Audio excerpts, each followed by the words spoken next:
What up, legends? Welcome back to the channel. Today we're diving deep, like really deep, into something absolutely wild.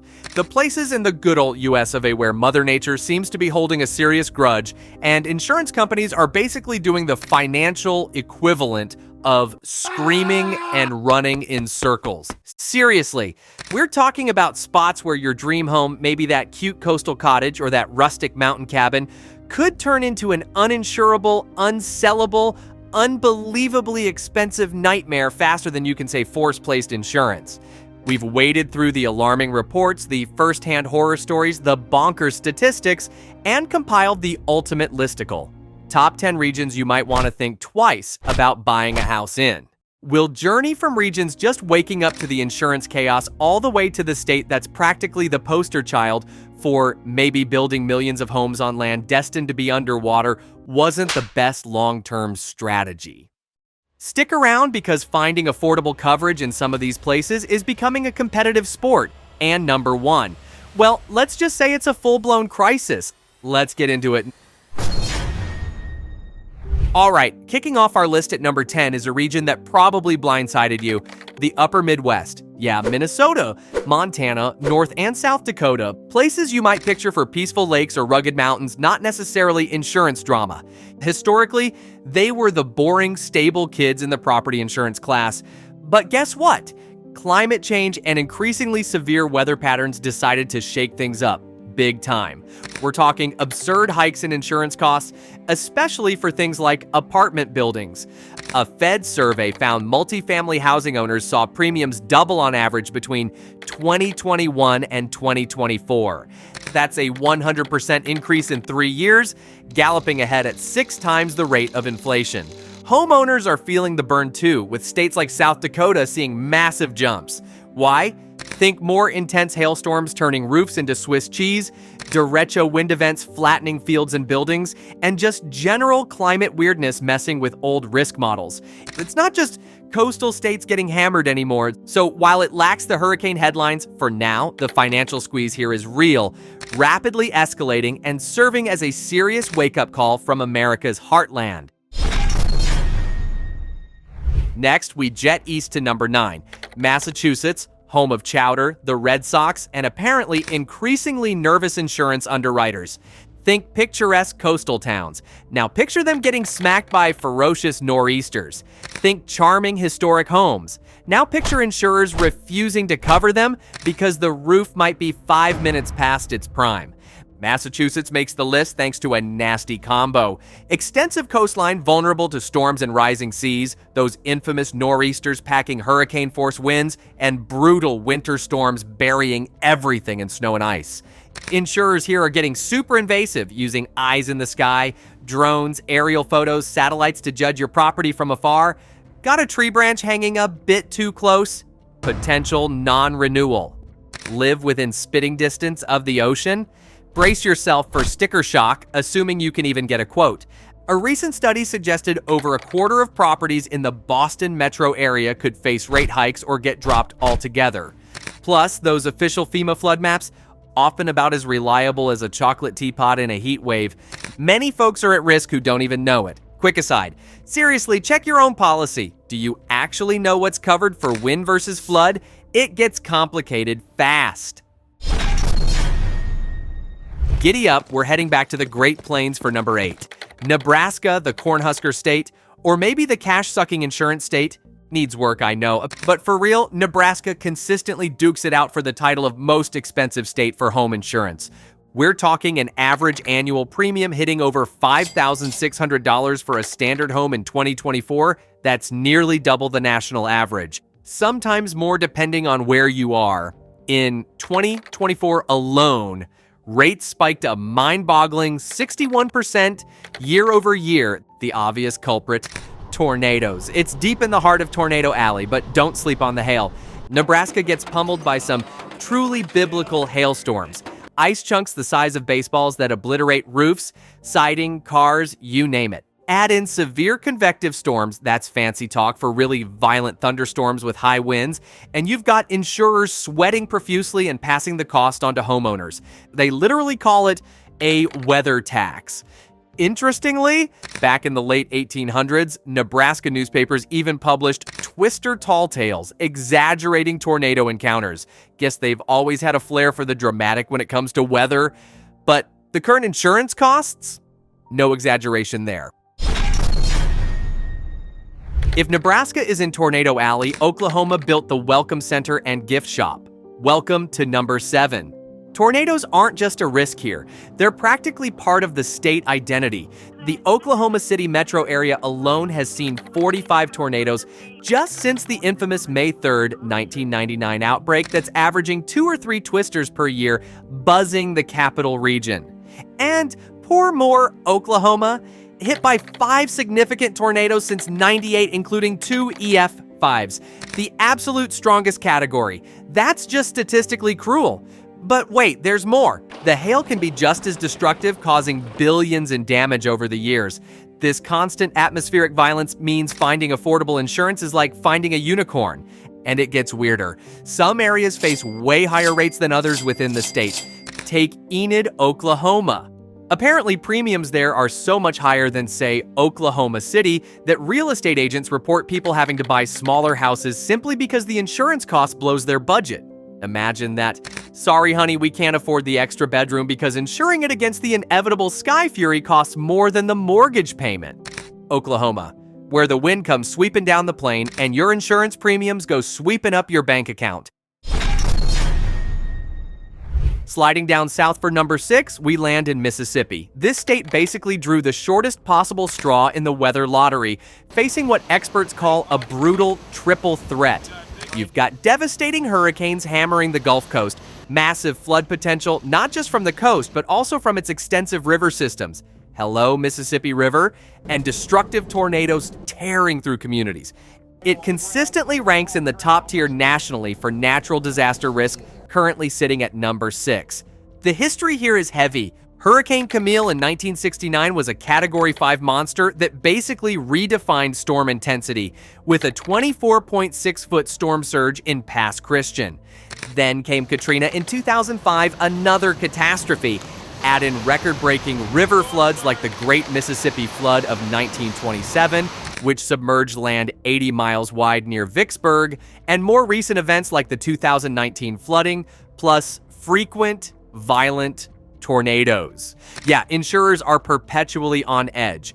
Premiums reflect this, jumping nearly 25% over 5 years, pushing the average towards $3,400 for a typical home, with forecasts predicting it'll blow past $4,400 soon. They are trying mitigation grants for stronger roofs and safe rooms, which is smart, but living here means keeping a go bag packed for basically any type of natural fury imaginable. We're back on the coast for number 5. South Carolina, focusing on those idyllic-seeming spots like Hilton Head and Myrtle Beach. Paradise found, more like paradise, with a side of potentially catastrophic hurricanes and skyrocketing insurance headaches, sun, sand, golf, and a history of getting absolutely walloped. The Great Sea Island Storm of 1893, a Category 3 that hit near Savannah, causing a massive storm surge on high tide, killing up to 3,500 people, mostly in Beaufort County. It was America's deadliest disaster at the time, and a grim reminder of coastal vulnerability. Then came Hugo in '89, another benchmark storm causing billions in damage. These communities always rebuild, showing incredible resilience, but now there's a quieter, more insidious storm. The insurance pullout. These coastal South Carolina areas are experiencing some of the highest rates of insurance companies simply saying, nah, we're good, and refusing to renew policies. One report highlighted this region for its alarming non-renewal trends. So you could have owned your beautiful beach house for years, paid your premiums diligently, and suddenly find yourself dropped, scrambling for coverage from leftover insurers charging astronomical rates, or facing the terrifying prospect of going bare in a hurricane zone. Think that's bad? Just wait till we get to the state where multiple major insurers have basically ghosted the entire market. Everything's bigger in Texas, including, it seems, the buffet of natural disasters. Welcome to number 4 on our list. Texas doesn't just specialize in one kind of weather mayhem, it goes for the full terrifying spread. Hurricanes slamming the extensive Gulf Coast? Check. The 1900 Galveston hurricane remains the deadliest natural disaster in U.S. history, killing an estimated 6,000 to 12,000 people. Tornadoes ripping across its vast plains? Absolutely. Part of the infamous Tornado Alley extends deep into Texas. Catastrophic flooding from rivers and extreme rainfall? Oh yeah, Hurricane Harvey turned parts of Houston into an extension of the Gulf of Mexico in 2017, causing $125 billion in damage. Destructive roof-smashing hailstorms? You betcha, sometimes dropping ice the size of grapefruits. It's the sheer variety, scale, and frequency of severe weather across such a massive state that makes Texas a uniquely risky proposition. You could literally face hurricane storm surge near Corpus Christi, flash floods in Austin, tornadoes near Dallas, and windshield-shattering hail in West Texas, potentially all within the same year. Insurance costs are, predictably, a wild ride. Texans are known for their resilience, no doubt, constantly rebuilding and adapting. But you have to wonder how sustainable it is when nature keeps throwing multi-billion-dollar tantrums season after season. Coming in at number 3 isn't a single state, but a pervasive and growing risk across the nation: flood-prone areas. We're talking obvious candidates like communities lining major rivers. Think the Mississippi River Basin, which saw the legendary Great Flood of 1927 inundate 27,000 square miles and leave 700,000 homeless. But increasingly, we're also talking about urban and suburban areas far from major rivers. Why? Pavement. Lots and lots of pavement. As we replace absorbent green spaces with concrete jungles, heavy rainfall has nowhere to go, overwhelming aging or inadequate drainage systems. This leads to devastating flash floods even in places that have never flooded before. And here's the scary part. The official FEMA flood maps that determine who needs flood insurance are often notoriously outdated or just plain inaccurate, underestimating the real risk.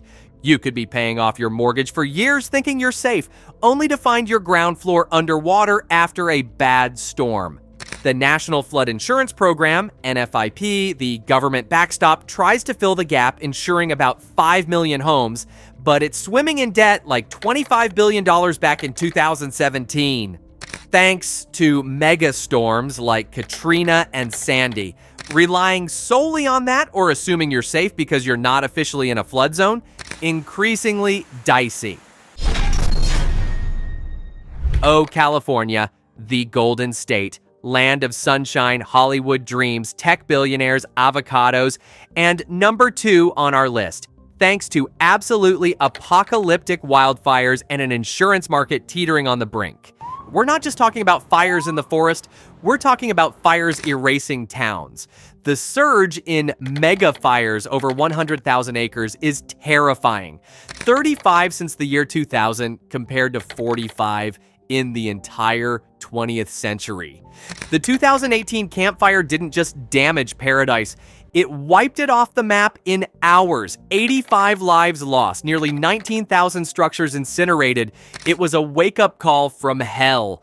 The factors are complex. Climate change bringing hotter droughts and extreme winds, historical forest management practices, and more people living in the wildland-urban interface.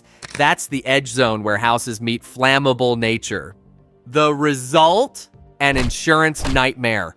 Major carriers like State Farm and Allstate have hit the brakes hard, halting new policies across the state or in high-risk zones, leaving hundreds of thousands of homeowners scrambling.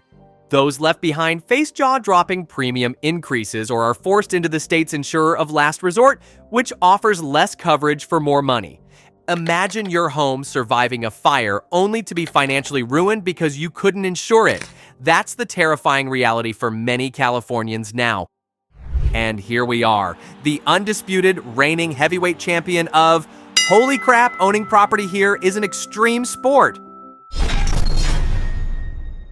Number 1, Florida, the Sunshine State? Nah. It's the fork over $6 grand a year for insurance and sacrifice small animals to appease the hurricane gods state. Florida's property insurance market isn't just stressed, it's actively imploding. The average premium isn't just high, it's astronomical, hitting $6,000 annually on average, more than triple the national average and roughly 3 times what Floridians paid just back in 2018. What went wrong? Everything. More frequent and powerful hurricanes fueled by warmer oceans. Devastating storm surge pushed further inland. Sea level rise literally eating away at coastal properties. Hello, sunny day flooding. Throw in rampant litigation and reinsurance costs going through the roof, and you have a situation where dozens of insurance companies have either gone bankrupt or pulled out of the state entirely since Hurricane Andrew basically reset the market in '92. Homeowners are trapped. They face impossible choices: pay premiums that rival mortgage payments, accept policies riddled with exclusions and massive deductibles like $10,000 plus just for wind damage, or risk it all and go uninsured in arguably the most hurricane-prone state in the nation.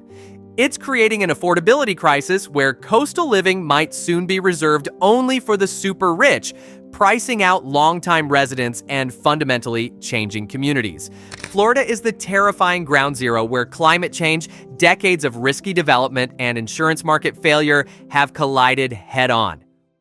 Phew! Okay, that was a lot. Definitely need a less stressful hobby. So there you have it, our tour through 10 regions where buying property means signing up for a front row seat to Mother Nature's temper tantrums and the ensuing insurance chaos. From the surprising premium surges in the Midwest to the full-blown wildfire and hurricane nightmares, it's crystal clear that picking a place to live involves way more than just good schools and decent commute times now. You gotta factor in the potential for biblical floods, hurricane-force winds, town-erasing fires, and whether you can even get, let alone afford, insurance to cover it all. This isn't about scaring you out of buying a house. It's about going in with your eyes wide open.